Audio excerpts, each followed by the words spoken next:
د نورو کلو په پرتله سږنی کال خوست کې د املوکو حاصلاتو کې د پام وړ زیاتوالی راغلی ده. د یاد ولایت کروندګر خوښ دي چې دغه ولایت کې د نورو میوو ترڅنګ املوک هم ښه حاصل ورکوي او زیاتوي چې د یاد ولایت ابوخوا د املوکو د کر ترڅنګ د بېلابېلو میوو د ښه حاصلاتو ورکړه کې مناسبه ده. دوی د کرنې اوبو لګولو او مالدارۍ ریاست له مسؤلینو مننه کوي چې د دوا او درملو ورکړې سره سره وخت ناوخت د غوره کر لپاره مناسبې لارښوونې هم ورکوي. املک خو الحمدلله په خیس کې ډېره ښه نتیجه ورکړې ده. دا تقریبا یو 7 کولې بیټې دي خو دا 4 کوله 3 کوله ډېر ښه حاصل ورکوي او هېڅ سوال دل چې حاصل یې بیخي ریغ ده. دې نه لیدنه کې قاعدې سره خپله دوایي وي هغه روکي که نه وي بازور کې وي ته خولي ورته ویلي کړي موږ سره په دغه ګاه کې همکاري وکړي نېره داسې نوي شیونه راوړي چې هغه په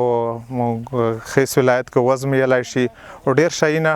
ډېره ښه نتیجه ورکوي لکه موږ نېره ډېر شیونه په دغه بوخت کې کارلی دي. میوه چې دا ډېره ښه میوه ده او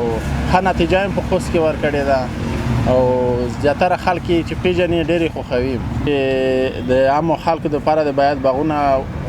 په صحیح طریقې ورته جوړ کړي چې اقتصاد په برخه کې باید ډېر رول ولوبوي او زیاتره خلک غواړي چې بزګري وکړي او نتیجه په خوست کې ځکه ښه نتیجه ورکړي چې خوست مځکه چې دا ډېر آباده مځکه ده.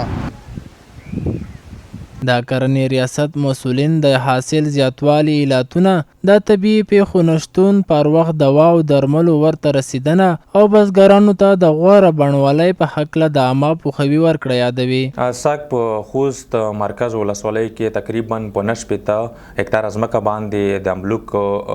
کرل شوي دي چې په 1 هکتار کې تقریبا 312 ټنه حاصل لاسته راغلی دی او د تیر کال په پرتله حاصل هم لوړ دی ځکه اقلیمي شرایط مناسب وو، آفات ښه کنټرول وو، بزګرانو ته په ساحه کې عامه پوهاوی شوی وو،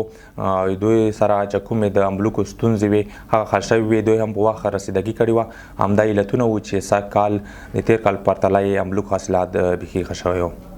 باید یاد شي چې په خوست ولایت کې بڼوال د وروستیو څو کلونو راهیسې د داسې میوو بڼونو جوړولو ته مخه کړې چې له هغې وړاندې په یاد ولایت کې کر په نشت حساب و. د زراعتي پوهانو په وینا